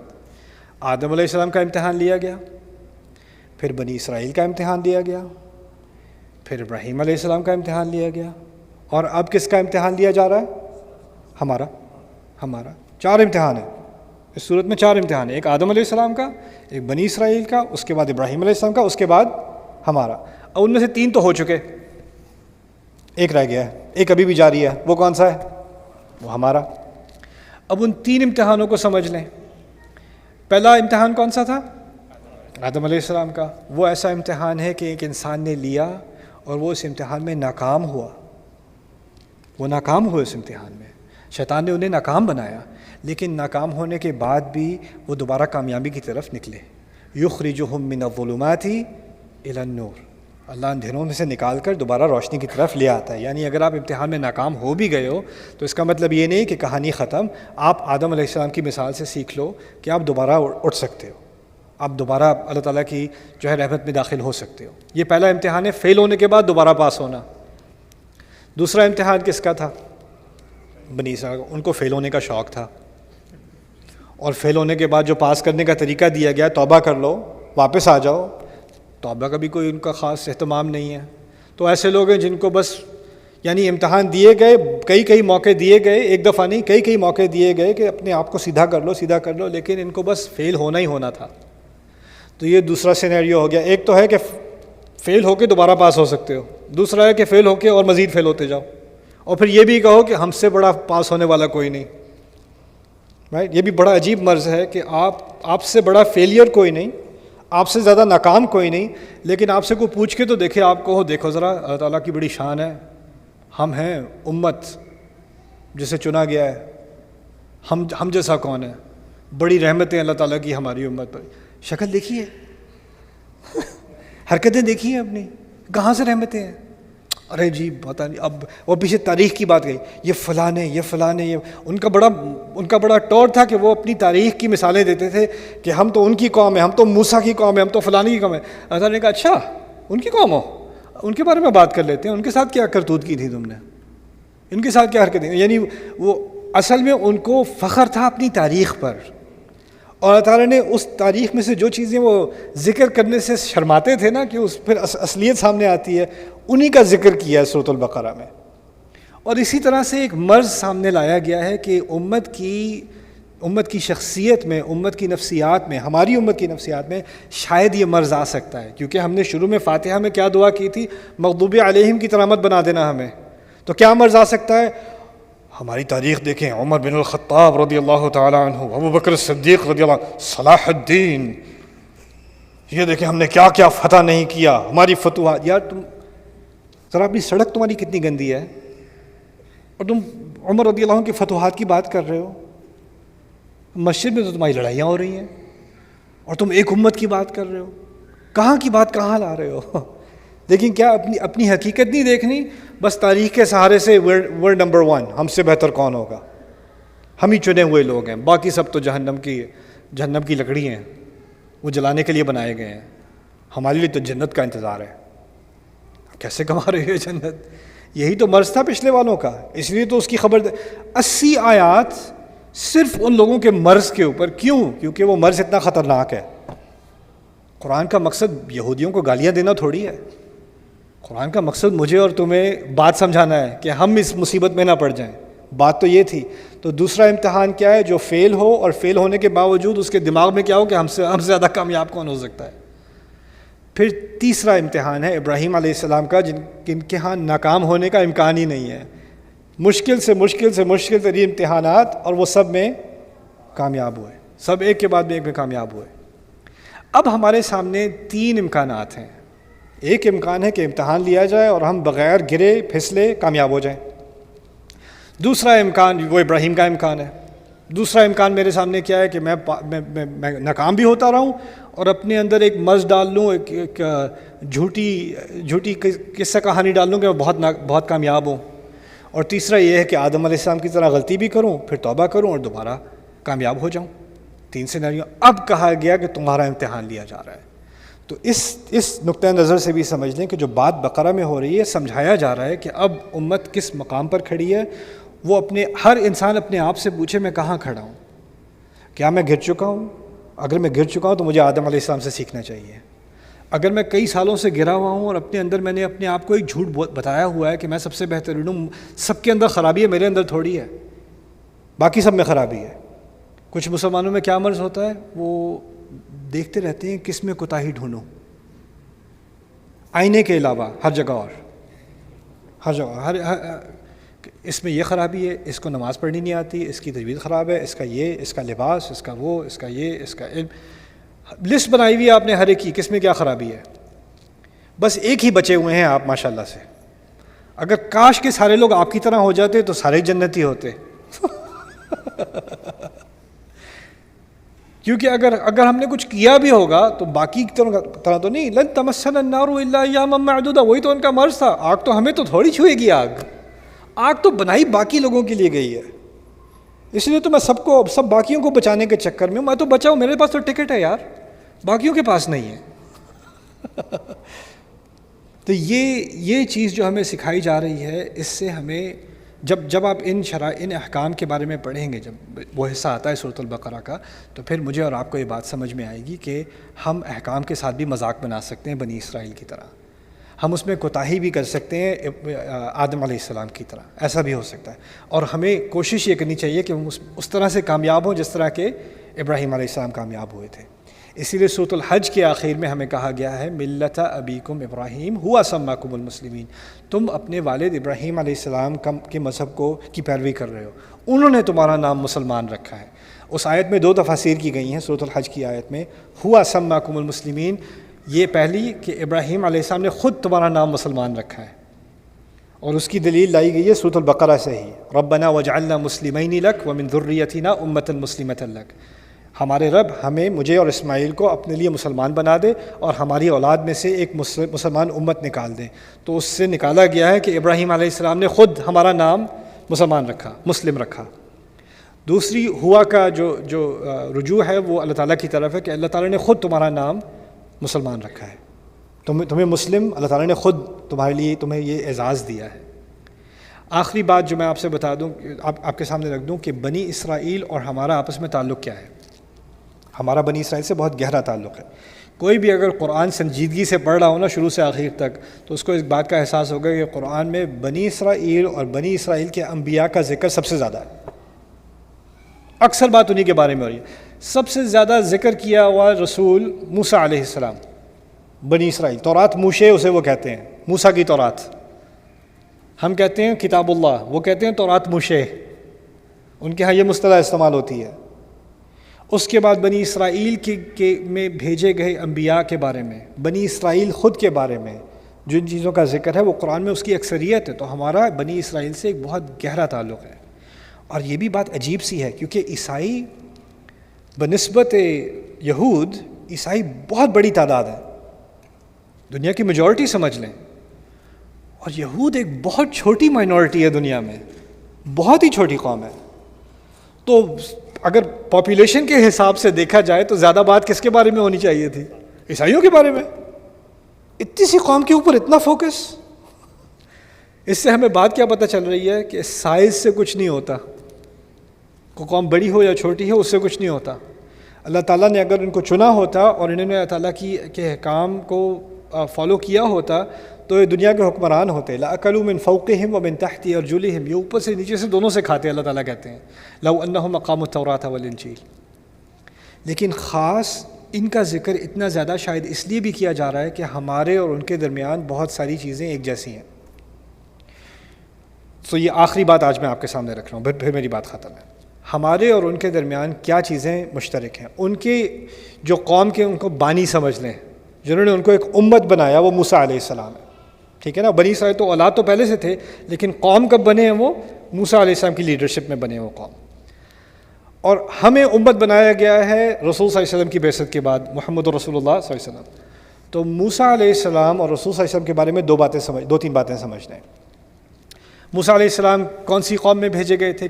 دنیا کے کون سے خطے میں تھے جب وہ نبی بنائے گئے؟ کہاں بھیجا گیا انہیں؟ فرعون کی طرف، مصر میں، ٹھیک ہے نا۔ مصر میں ان کا سامنا ہوا ایک بڑے گھمنڈ کرنے والے، تکبر کرنے والے کافر سے، جس نے تمام آیات کا انکار کیا۔ یہی بات تھی نا۔ رسول صلی اللہ علیہ وسلم کہاں بھیجے گئے؟ مکے میں بھیجے گئے، قریش۔ وہاں بھی ان کو بڑے تکبر کرنے والے قریش ملے جنہوں نے تمام آیات کا انکار کیا۔ اسی لیے مکی قرآن میں جب رسول صلی اللہ علیہ وسلم مکے میں تھے، موسیٰ علیہ السلام کی مثال اور موسیٰ علیہ السلام کا جو مکالمہ ہوا ہے فرعون سے، جو سامنا کرنا پڑا انہیں فرعون کا، اس کا بار بار ذکر ہے مکے کے اندر۔ کیوں؟ کیونکہ جو چیز موسیٰ علیہ السلام کو کرنی تھی فرعون کے ساتھ، وہی مشن ہے رسول صلی اللہ علیہ وسلم کا قریش کے ساتھ۔ اور قریش کو بھی دھمکی دی جا رہی ہے کہ تم اگر جس طرح کی حرکتیں کر رہے ہو، تم سے کوئی کہیں بڑا تھا وہ جو یہ حرکتیں پہلے کر چکا ہے، یہ دیکھ لو میں نے اس کے ساتھ کیا کیا تھا، اپنی اوقات جان لو۔ تو ان کو فرعون کی مثال دی جاتی ہے اور رسول صلی اللہ علیہ وسلم کو موسیٰ کی مثال دی جاتی ہے۔ جب رسول صلی اللہ علیہ وسلم تھک جاتے ہیں، جب وہ پریشان ہو جاتے ہیں کہ یہ بات سن ہی نہیں رہے میری، تو اللہ تعالیٰ ان سے کہتے ہیں ما انزلنا علیک القرآن لتشقی، ہم نے تو آپ پر قرآن اس لیے نازل ہی نہیں کیا کہ آپ پریشان ہو جائیں۔ اور پھر انہی آیات میں آگے کہا هل اتاک حدیث موسیٰ، آپ کو موسیٰ کی بات نہیں آئی کیا؟ انہی آیات میں، یعنی رسول صلی اللہ علیہ وسلم کو مثال دی جاتی ہے موسیٰ کی، اور پھر قریش کو مثال دی جاتی ہے کس کی؟ فرعون کی۔ یہ بات سمجھ میں آ گئی؟ یعنی رسول موسیٰ علیہ السلام کا فرعون سے جو آمنا سامنا تھا، جو اس کی کانفرنٹیشن تھی، اس کا اور مکی دور کا ایک ہی سسٹم ہے، ایک ہی بات ہو رہی ہے دو طرف، یعنی تاریخ کے ایک ہی ایپیسوڈ کو دوبارہ لایا جا رہا ہے۔ اچھا، موسیٰ علیہ السلام پھر فرعون سے بچ کر بنی اسرائیل کو اللہ تعالیٰ کی مدد سے نکال کر وہ پانی سے گزر کر ہجرت کر گئے۔ رسول صلی اللہ علیہ وسلم کے خلاف سازش کی گئی کہ ان مسلمانوں کو ختم کرو اب، اور اللہ تعالیٰ کی مدد سے وہ صحرا گزر کر کہاں پہنچ گئے؟ مدینے پہنچ گئے۔ وہاں بھی ہجرت ہے، یہاں بھی ہجرت ہے۔ اب جب ہجرت کر کے رسول صلی اللہ علیہ وسلم مدینے پہنچے ہیں تو وہاں انہیں دشمن کا سامنا کم کرنا پڑا ہے، منافقت کا سامنا زیادہ کرنا پڑا ہے. یعنی خود ان کے ماننے والے آگے سے ان کی باتوں کا انکار کرتے ہیں، پیچھے پیچھے سے ان کی باتوں کو انڈرمائن کرتے ہیں، مسئلے کھڑے کرتے ہیں. اگر آپ مدنی قرآن پڑھیں، مدنی قرآن میں یا تو جنگوں کا ذکر ہے، جنگوں سے کہیں زیادہ منافقت کا ذکر ہے. منافقت کی بات ہوئی، وہ اصل مسئلہ ہے. اب موسیٰ علیہ السلام دوسری طرف پانی سے گزر کر، چلو فرعون تو پیچھے رہ گیا، اب وہ صحرا میں ہے، سینا میں ہے. وہاں انہیں کس کا سامنا کرنا پڑا ہے؟ نفاق کا سامنا کرنا پڑا ہے. یعنی آپ موسیٰ علیہ السلام کے کریئر میں دو حصے ہیں، ایک تو فرعون کا سامنا کرنا ہے، فرعون کی مصیبت، دوسری منافقت کی مصیبت. رسول صلی اللہ علیہ وسلم کے مشن میں ایک تو قریش کی مصیبت اور دوسری منافقت کی مصیبت. یعنی جو سیکوینس ہے، جو سیرت بھی ہے، اس میں بھی ایک طرح سے ایک پیرلل ہے. باقی انبیاء کے آپ قصے پڑھیں تو اس میں ایک حصہ ہوتا ہے یا دوسرا ہوتا ہے. یا تو نوح علیہ السلام کے قصے میں جیسے مکے والا دور ہے، نوح علیہ السلام کے قصے میں، صالح علیہ السلام کے قصے میں مکے والا دور ہے، ٹھیک ہے نا. لیکن دونوں پہلو، مکی پہلو اور مدنی پہلو، دونوں ایک ہی سیرت میں وہ کس کے ہیں؟ موسیٰ علیہ السلام کے. پھر موسیٰ علیہ السلام کو شریعت دی گئی اور پھر ان کو قتال کرنے کا حکم دیا گیا. رسول صلی اللہ علیہ وسلم کو شریعت دی گئی، پھر ان کو لڑنے کا حکم دیا گیا. ان کے ہاں کچھ منافقون تھے، انہوں نے کہا ان سے تو ہم نہیں لڑ سکتے، آپ جاؤ، آپ اور آپ کا بھائی جاؤ. مدینے والے جو منافق تھے انہوں نے کہا آپ جاؤ اور آپ کے جو مکے والے بھائی ہیں یہ جاؤ، یہ ہمارا مسئلہ تھوڑی ہے. آپ پہلے تو مدینے میں آئے، پھر یہ سارا مسئلہ ہمارا مسئلہ بنا دیا. یہ تو ڈومیسٹک ایشو ہے ہی نہیں، یہ آپ کا امیگریشن ایشو ہے، آپ جاؤ، آپ حل کرو خود ہی، یہ ہمارا مسئلہ تھوڑی ہے. وہی بات جو بنی اسرائیل کے بارے میں ہو رہی تھی وہی یہاں رسول صلی اللہ علیہ وسلم کے بارے میں ہو رہی ہے. تو یہ ان دونوں کی آپس میں ایک بہت گہرا تعلق ہے. تو جتنا ہم گہرائی سے بنی اسرائیل کی غلطیوں کو اور بنی اسرائیل کی جو تمام اس کے پہلو ہیں ان کو سمجھیں گے، اسی کے ذریعے ہمیں خود اپنی بات سمجھ میں آئے گی، اسی کے ذریعے غیر المغضوب علیہم ظاہر ہوگا جو فاتحہ میں بات ہو رہی ہے. تو یہ کچھ چیزیں میں چاہ رہا تھا کہ میں آپ کے سامنے رکھ دوں تاکہ آپ کو اس صورت کے بارے میں جو اس کا جو اوور ویو ہے، جو ایک بڑی پکچر ہے، 9 حصے بتائے تھے نا آپ کو، اب آپ خود ہی سے ریویو کر کے 9 حصے آپ کو یاد رکھنے ہیں، ٹھیک ہے نا انشاءاللہ. اب وہ آپ کے ذمہ ہو گئے وہ 9 حصے، ٹھیک ہے نا. اب ایک چھوٹی سی خوبصورت بات سورۃ البقرہ کے بارے میں اور پھر میں بات ختم کرتا ہوں. پہلا قصہ کس کا تھا؟ پھر سے بتاؤ. آدم والد ہوئے نا، والد کا قصہ ہے. دوسرا قصہ کس کا ہے؟ بنی اسرائیل، اولاد کا قصہ ہے. پہلا قصہ والد کا، دوسرا قصہ اولاد کا. اولاد ہیں اسرائیل کی، بنی اسرائیل، والد اولاد. تیسرا قصہ کس کا ہے؟ ملت ابیکم ابراہیم، والد کا قصہ ہے. اور پھر چوتھا قصہ کس کا ہے؟ اولاد کا، ابراہیم کی اولاد کا علیہ السلام. والد، اولاد، پھر والد، پھر اولاد. سبحان اللہ. عجیب ترتیب ہے قرآن کی، عجیب نظام ہے اس قرآن کا. آپ کوئی بھی اور کتاب پڑھ لو آپ کو ایسا نظام نہیں ملے گا، آپ کو ایسی ترتیب نہیں ملے گی. آج میں نے جو یہ حصے آپ کو بتائے اور یہ جو تناسب میں نے آپ کو بتایا، آپ اندازہ کرو سورۃ البقرہ تقریباً 10 سال لگے اس کو نازل ہونے میں، ایک دفعہ میں نازل نہیں ہوئی. سورۃ البقرہ کی کچھ آیات ایسی ہیں جن کے بارے میں روایت ہے کہ قرآن کی آخری آیات میں سے ہیں، اور کچھ آیات ایسی ہیں جو مدینے آنے کے بعد رسول صلی اللہ علیہ وسلم کو پہلی آیات جو دی گئیں وہ سورۃ البقرہ میں سے ہیں. اس میں وہ آیات بھی ہیں جو بدر سے پہلے کی ہیں، بدر سے پہلے کی ہیں، یعنی بہت ہی ابتدائی دور مدینے کا. تو یہ جب باقی مدنی قرآن نازل ہو رہا تھا نا، تو اس سارے دوران تھوڑا تھوڑا کر کے سورۃ البقرہ بھی نازل ہو رہی تھی. اور پھر یہ آخر میں جو جمع ہوا ہے یہ اللہ تعالیٰ نے اپنے نبی کے دل میں جمع کرایا صلی اللہ علیہ وسلم. اور یہ سب کتابت کے بغیر، لکھے بغیر جمع کرایا ہے، لکھے بغیر یہ سب جمع ہوا ہے. 286 آیات اس طرح جمع کی گئی ہیں. احکمت آیات ہوئی، اسی طرح سلائی گئی ہیں ایک دوسرے کے ساتھ، ان کی سٹچنگ کی گئی ہے ایک دوسرے کے ساتھ. اور اب ہم پیچھے کتاب کی طرح اس کو دیکھ کے اس کے حصوں کا جائزہ لے کے یہ بتا سکتے ہیں کہ اس میں 9 حصے ہیں اور ان حصوں کی ترتیب ایسے ہے اور ان کا آپس میں ایسے ایسے تعلق ہے. انسان حیران رہ جاتا ہے یہ ہو کیا رہا ہے، یہ کیسے ممکن ہے، یہ کیا بغیر لکھے اور بغیر کسی آپ کو پتہ ہوگا کہ کسی نے یہ دعویٰ نہیں کیا پہلے صحابہ کے دور میں سورۃ البقرہ میں 9 حصے ہیں. کبھی سوچا ہے یہ اور یہ اور یہ، اور کسی نے دعویٰ نہیں کیا. یہ تو ہونا کہ پہلے سے کسی نے اس بات کا ذکر کر دیا ہو تو ہمیں اب آ کے پتہ چلی، ہمارے جائزے کے بعد صدیوں بعد ہمیں جائزے لے رہے ہیں اور یہ سامنے چیزیں اللہ تعالیٰ کا ایک اعجاز سامنے آ رہا ہے۔ اللہ تعالیٰ نے جب کہا ہے نا کہ ایسا کلام فَأْتُوا بِصُورَةٍ مِّن مِّثْلِهِ، اس طرح کی ایک صورت لے آؤ، اس طرح کی آپ اندازہ کرو، آپ 10 سال سے باتیں کر رہے ہو، کوئی ریکارڈ کر رہا ہے اور ان 10 سال سے آپ باتوں کو جمع کرو اور وہ جمع اس کی ترتیب ایسے نکلے، کوئی اندازہ کر سکتا ہے؟ سبحان اللہ۔ اور آج تو میں نے صرف مختصر ترتیب کی بات کی ہے، میرے نزدیک قرآن کا جو نظام ہے اور قرآن کی جو ترتیب ہے، جو صورتوں کی جو ترتیب ہے اور آیات کا جو نظام ہے آپس میں، یہ قرآن کے سب سے بڑے معجزات میں سے ہے۔ اور عجیب بات یہ ہے کہ جب ہم ترجمہ پڑھتے ہیں نا، میں نے شروع میں کہا تھا آپ ترجمہ پڑھتے ہو آپ کو کیا لگتا ہے؟ پتہ نہیں کہاں سے کہاں بات چلی گئی، یہ کیا ابھی تو آدم کی بات ہوئی، بنی اسرائیل کہاں سے آ گئے، اور پھر یہ ابراہیم کہاں سے آ گئے، اور پھر یہ کیسے ہو گیا، یہ کیسے ہو گیا، کچھ سمجھ نہیں آ رہی یہ بات کیا ہو رہی ہے۔ اگر آپ تھوڑا اسٹیپ بیک کرو نا، کیونکہ آپ کا سٹینڈرڈ کیا ہے، آپ نے دوسری جماعت سے پہلی جماعت سے آپ کو کتابیں دی جاتی ہیں، پہلا سبجیکٹ، پھر دوسرا، پھر تیسرا، پھر چوتھا، آپ کی ایک لینئر قسم کی سوچ ہے، آپ کی 3D قسم کی سوچ تو ہے نہیں، 360 ویو تو آپ کا ہے نہیں۔ اللہ تعالیٰ جس نے ہمیں کلام سکھایا ہے نا، اس نے یہ قرآن نازل کیا ہے، اور جس طرح سے وہ بولتا ہے اس طرح کی صلاحیت انسان کے اندر ہو ہی نہیں سکتی، اور جس طرح کا وہ نظام دیتا ہے اپنی کتاب کو، اس طرح کا نظام کسی کتاب میں ہو ہی نہیں سکتا۔ یہ تو صرف اللہ تعالیٰ کا کرنے کا کام ہے۔ تو اسی لیے ان چیزوں کا مطالعہ کر کے انسان کے دل میں ایک کانفیڈنس آتا ہے کہ یہ کلام تو ما ھذا قول البشر، یہ تو قول البشر، یہ تو ہو ہی نہیں سکتا کہ یہ انسان کا کلام ہو، ممکن ہی نہیں ہے۔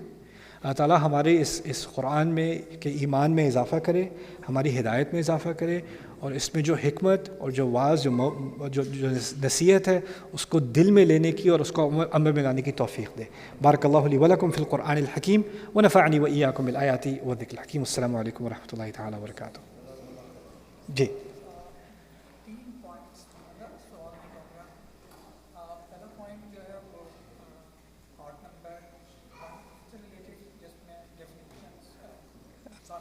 ہاں، 3 طرح کی جو ڈیفینیشنز ہیں، جی پہلے حصے میں۔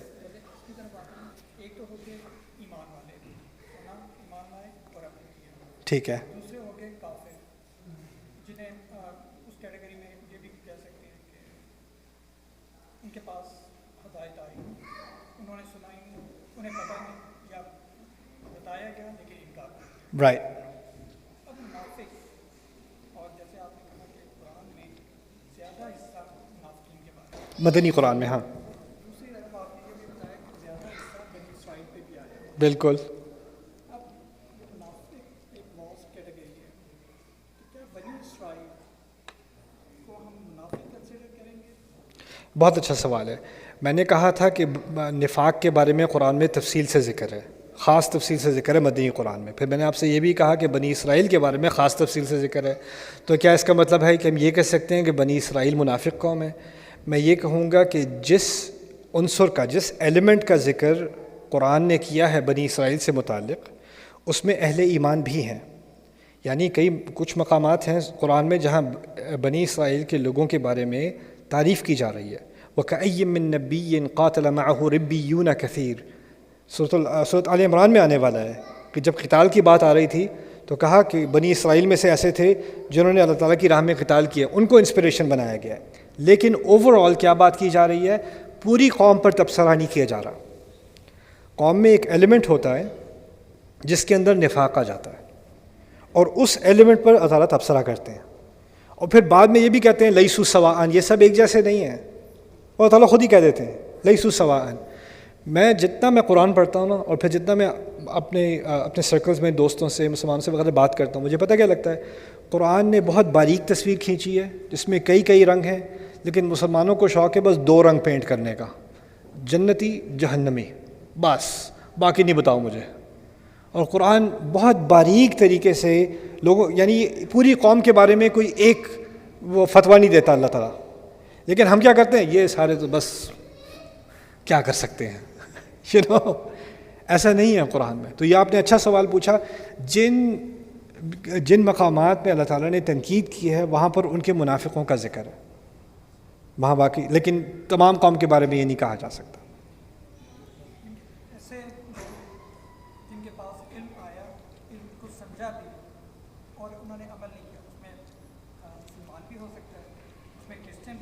بالکل بالکل، اب آپ کو بات سمجھ میں آئی. جس کے پاس علم آیا اور علم آنے کے باوجود اس نے اس پر عمل نہ کیا اور مسلسل نہ کیا، غلطی تو ہر ایک سے ہوتی ہے، مسلسل نہ کیا، وہ یہودی بھی ہو سکتا ہے، عیسائی بھی ہو سکتا ہے، مسلمان بھی ہو سکتا ہے، بلکہ ایتھیسٹ بھی ہو سکتا ہے، کوئی بھی ہو سکتا ہے. جی جی، آپ کے 3 پوائنٹ تھے شاید نا. دوسرا پوائنٹ میرا تھا پارٹ نمبر 3 بنی اسرائیل. ہسٹری سے ریلیٹڈ. جی جی جی جب ہم قبلہ کی بات کرتے ہیں ہمیں پتہ ہے کہ حضور صلی اللہ علیہ وسلم کو مکہ سے محبت تھی اور جب قبلے کی ڈائریکشن چینج کی گئی تو اللہ تعالیٰ کی طرف سے اسی طرح سے کہا گیا کہ مجھے پتہ ہے کہ تم بار بار کرو گے. تو ہسٹوریکلی قبلہ کی ڈائریکشن بیت المقدس کیسے ہوئی؟ وہ تو حضرت داؤد کے زمانے میں بنا، اس سے پہلے قبلہ کون سا تھا؟ جبکہ ہمیں یہ بھی ملتا ہے ہسٹری سے کہ حضرت ابراہیم نے کعبہ کی تعمیر کی. تو اگر کعبہ کی تعمیر کی گئی اور نماز پڑھی گئی تو یہ ہوا کہ اس وقت سے وہ قبلہ اگر تھا کس وقت چینج ہوا؟ اگر چینج ہوا تھا جی. اگر نہیں ہوا قبلہ وہ نہیں تھا کہ حضرت ابراہیم نے کنسٹرکٹ. آپ کا سوال میں پہلے دہرا دوں. وہ سوال یہ ہے کہ بنی اسرائیل کیونکہ وہ بھی ابراہیم علیہ السلام کی اولاد میں سے ہیں، ابراہیم علیہ السلام نے کعبے کی تعمیر کی ہے، تو انہوں نے اپنی اولاد کو کعبے ہی کی طرف نماز پڑھنے کا حکم دیا ہے. تو یہ یروشلم کی طرف، بیت المقدس کی طرف نماز پڑھنے کا حکم کب سے جاری تھا؟ یعنی اس کا تو مطلب یہ ہے کہ پہلے کعبے کی طرف تھے، پھر اس کے بعد بیت المقدس کی طرف ہوئے، پھر واپس کعبے کی طرف آئے، رائٹ؟ تو بیت المقدس کی طرف یہ قبلے کی ڈائریکشن اور یہ تبدیلی کب آئی؟ یہی سوال میرے ذہن میں کافی عرصے سے تھا، کیونکہ قرآن نے اس کے بارے میں کوئی تبصرہ نہیں کیا. تو میں نے ڈاکٹر اکرم ندوی سے یہ سوال پوچھا ہے. عام طور پہ جب میں ان سے کوئی سوال پوچھتا ہوں تو ان کو 3 مہینے لگتے ہیں، یہ بھی ابھی 1.5 مہینے ہوئے ہیں، انہیں 3 مہینے لگتے ہیں، پھر وہ آرٹیکل لکھتے ہیں اور وہ عام طور پہ عربی میں لکھتے ہیں، لیکن میں آ کے ترجمہ کر دوں گا آپ کے لیے انشاءاللہ. دوسرا پوائنٹ میرا تھا جی پارٹ نمبر 7. آپ نے کہا کہ درمیان والی امت. جی جب درمیان والی امت کا ورڈ یوز کرتے ہیں تو اس سے تھوڑی سی کنفیوژن ہے کہ کیا اس کے بعد بھی کوئی امت آئے گی؟ جب درمیان والی اور میں بات سمجھا دیتا ہوں. میں نے کہا درمیان والی امت، تو شاید اس سے یہ بات نہ نکلا ہے کہ اس کے بعد بھی کوئی امت آنے والی ہے. تو درمیان والی سے میری درمیانہ بیٹا، اس کے بعد ایک چھوٹا بیٹا بھی ہے، تو آگے بھی آنے والا ہے کوئی درمیان سے یہاں بات ہو رہی ہے 2 قوموں کے درمیان. ایک تو امت وسط بہت جامع لفظ ہے. ایک طرف ایسی قوم جس کا سارا زور فقہ کے اوپر چلا گیا، احکام کے اوپر چلا گیا اور روحانیت ختم ہو گئی. دوسری طرف ایسی قوم جو روحانیت کی طرف گئی اور اسے شریعت کا کوئی احساس ہی نہیں رہا. ایک طرف یہود، ایک طرف نصارہ. ہم کون سی قوم ہیں؟ بالکل درمیان میں. ایک ایسی قوم جس کو علم سے ساری دلچسپی تھی، دوسری ایسی قوم جس کو ذکر سے ساری دلچسپی تھی. قرآن ایسی کتاب ہے جس نے کیا کیا، آپ علم کو ذکر کے بغیر لا ہی نہیں سکتے. قرآن میں کہیں علمی بحث ہو ہی نہیں رہی ذکر کے بغیر، اور کوئی ذکر کی بات نہیں ہو رہی علم کے بغیر. دونوں چیزوں کو ملا دیا. یا تو ہوتا ہے کہ آپ روحانیت کی طرف، ذکر کی طرف جا رہے ہو، یا علم کی طرف جا رہے ہو. قرآن نے آپ کو ایک ڈائریکشن یا دوسری ڈائریکشن میں جانے کی کوئی امکان نہیں دیا. پھر اسی طرح ایمان اور عمل. بنو اسرائیل کے ہاں عمل کی بہت اہمیت ہے، جیسا بھی کریں عمل کی بہت اہمیت ہے. میری ایک رہبر سے میرے ساتھ ڈنر ہو رہا تھا یہیں ڈیلس میں، مغرب کے ٹائم میں ملا. میں نے اس سے 2 منٹ لیے، نماز پڑھنے میں گیا. نماز ان کی کیا ہوتی پتہ ہے؟ وضو کرتے ہیں کھانے سے پہلے، کھانے سے پہلے ان کا وضو ہے، اور 15 منٹ کی اس نے دعا کی ہے کھانا ایک والا کھانے سے پہلے. ان کا ایک ریچول ہے، ایک چیز میں اتنی ٹیکنیکل وہ فالو کرتے ہیں. عمل پہ سارا زور ہے، عمل پہ. اور دوسری طرف جو ہے یعنی دل کے معاملے پہ کوئی زور نہیں ہے، اذکار پہ. تو ان دونوں کے درمیان، علم اور عمل کے درمیان، ایمان اور عمل کے درمیان جو بیلنس لایا گیا ہے وہ قرآن میں. اور دوسری، میں آپ کو آج ہی کچھ دیر پہلے بات ہو رہی تھی، اصل میں دنیا کے تمام مذاہب میں نا ایک ٹینشن رہی ہے. وہ ٹینشن کیا ہے؟ یا تو آپ روح کو تقویت دو گے یا جسم کو. تو کوئی کہے گا کہ آپ نے زیادہ اسپرچول بننا ہے نا تو آپ کھانا کم کھاؤ، سویا کم کرو، شادی بھی نہ کرو، جیسے کیتھلکس نے کیا ہے، شادی بھی نہ کرو. یعنی جسم کی ضروریات کو آپ ڈینائی کرو گے تو آپ زیادہ اسپریچول ہو جاؤ گے یا آپ زیادہ روحانیت کی طرف جاؤ گے. اور اگر جسم کی طرف جاؤ گے تو روحانیت ختم ہو جائے گی, روحانیت کی طرف جاؤ گے تو جسم کو کمپرومائز کرنا پڑے گا. اللہ تعالیٰ نے اس امت کو بالکل عین درمیان میں ڈالا ہے. ہمارے دین میں کوئی ایسی عبادت نہیں ہے, کوئی ایسا حکم نہیں ہے جس میں دونوں کا فائدہ نہ ہو. ہمیشہ ہر چیز میں, یہاں تک کہ میں سب سے روحانی جو عمل ہے ہماری زندگی کا وہ حج ہے. آپ کو معلوم ہے, آپ دنیا جہان چھوڑ کے آپ جا رہے ہو اللہ تعالیٰ کے سامنے, قیامت کے روز کی ایکسرسائز ہے وہ, ٹھیک ہے نا. وہاں بھی اللہ تعالیٰ نے کہہ دیا لیس علیکم جناح ان تبتغوا فضلا من ربکم, تم پہ کوئی گناہ والی بات نہیں ہے, تم پر کوئی نقصان نہیں ہوگا کہ تم وہاں جا کر بھی کچھ کاروبار کر لو, کچھ پیسے بنا لو. اتنا خرچہ کر کے جا رہے ہو, کچھ اپنا سودا مال ساتھ لے جاؤ, وہاں کچھ کاروبار بھی کر لینا, کچھ پیسے بھی بنا لینا, کوئی حرج نہیں ہے. حج کے موقع پر روزہ اتنی روحانی عبادت ہے ہر سال کی. صرف اللہ تعالیٰ نے یہی نہیں کہا کہ روزہ توڑ لینا, انتہو من الصوم, روزہ ختم کر لینا مغرب کے ٹائم پر, یہ نہیں کہا. کلوا واشربوا حتی یتبین لکم الخیط الابیض من الخیط الاسود من الفجر, کھاؤ پیو. الفاظ کو اب فوکس کرو ذرا ایک سیکنڈ. یہ وقت ہے ہمارے ذکر کا, عبادت کا. اللہ تعالیٰ نے کیا الفاظ استعمال کیے ہیں؟ کھاؤ پیو. صبح تک کھاتے رہو پیتے رہو, کوئی بات نہیں. اتنی محبت سے بات کی ہے, وہ کس کے لیے؟ جسم کے لیے, ٹھیک ہے نا. تو یہ جو ایک بیلنس لایا گیا, میں بودھزم کی بات کر رہا تھا. بودھزم اور مذاہب میں جب آپ عبادت کرتے ہو تو آپ کو آنکھیں بند کرنی ہوتی ہیں تاکہ آپ کانسنٹریٹ کر سکو. ہم نماز میں آنکھیں بند کرتے ہیں, کھولتے ہیں؟ قرآن نے کبھی کہا ہے کسی کونے میں جا کے اکیلے ہو کے نماز پڑھا کرو؟ فَإِنْ خِفْتُمْ فَرِجَالًا اور رُكْبَانًا, اگر مشکل میں ہو تو اونٹ پہ بیٹھے نماز پڑھ لو, جہاز میں بیٹھے نماز پڑھ لو. ٹیکسی پھنسی ہوئی ہے ہائی وے پہ, مغرب کا ٹائم نکل رہا ہے, کیا کرو گے؟ ٹیکسی میں بیٹھے نماز پڑھو گے؟ نہیں پڑھو گے کیا؟ اب ٹیکسی میں پیچھے سے ہانکنگ بھی ہو رہی ہے, لوگ چلا بھی رہے ہیں, آپ نماز پڑھ رہے ہو, آپ نے آنکھیں بند کرنی ہے کیا؟ نہ. اب اگر نماز میں, جب نیو یارک میں تھا, کبھی جا رہا ہوں رستے میں ٹائم ہو گیا نماز کا, کوئی سینٹرل پارک میں پڑھ لی, کبھی سب وے اسٹیشن میں پڑھ لی, کہیں سڑک پہ کونے میں جا کے کر لی. وہ کباب بیچنے والے جو حلال کباب, وہ سائڈ پہ پڑھ رہے ہوتے ہیں نماز. تو اب وہ نماز جو اس نے جان نماز کھول کے نماز پڑھنی شروع کی اس نے, تو اس کو کیا صرف وہ ایک مربع نظر آ رہا ہوتا ہے, یا باقی بھی پریفرل ویژن ہوتی ہے نا. لیکن اللہ تعالیٰ نے کیا کیا ہے, اس دین کو اور اس دنیا کو ساتھ ساتھ چلانے کا ایک دونوں کے درمیان میں ایک راستہ نکالا ہے, وہ ہمارا دین ہے. ایک بڑا خوبصورت دین ہے. اور اسی لیے اللہ تعالیٰ نے کہا ہے ربنا آتنا فی الدنیا حسنہ وفی الآخرۃ حسنہ, یعنی ایسا دین جس میں جو چیز آپ کے دنیا کا فائدہ کرے اور ساتھ ہی ساتھ وہ آپ کی آخرت کا فائدہ بھی کرے. حلال کھانا عبادت ہے. حلال کھانا عبادت ہے. کھانا تو آپ کے مزے کے لیے, لیکن وہ عبادت بھی شمار ہو رہا ہے. حلال روزی کمانا عبادت ہے. البسمۃ فی وجہ اخیک صدقہ, آپ کا کوئی دوست آپ سے آ کے ملتا ہے, آپ اس کو دیکھ کے مسکراتے ہو, اللہ تعالیٰ نے آپ کے کھاتے میں صدقہ لکھ دیا. وہ تو میرا دوست ہے یار, مجھے تو اس سے اللہ کی خاطر تھوڑی مسکرایا تھا میں. وہ تو اب آیا ہے تو مجھے اس کے ساتھ تھوڑی مستی کرنی تھی, تو اس لیے میں مسکرا رہا ہوں. اس کے ساتھ مذاق کرنے تھے, بچپنا نکالنا تھا اپنا, لیکن وہ بھی اللہ تعالیٰ نے اس کو صدقہ لکھ دیا. تو اصل میں وسط کے معنی یہ نہیں ہے کہ اس کے بعد ایک امت آئے گی. وسط اور اس کے بعد والی امت کی بات بھی سمجھ لیں. قرآن نے یہ بھی کہہ دیا ان تتولوا یستبدل قوما غیرکم ثم لا یکونوا امثالکم, تم اگر اپنی پیٹھ دکھاؤ گے نا تو وہ تمہیں تمہاری جگہ کسی اور کو تبدیل کر کے لے آئے گا. وہ تمہاری طرح کے نکمے نہیں ہوں گے. ثم لا یکونوا امثالکم, تمہاری طرح کے نہیں ہوں گے وہ.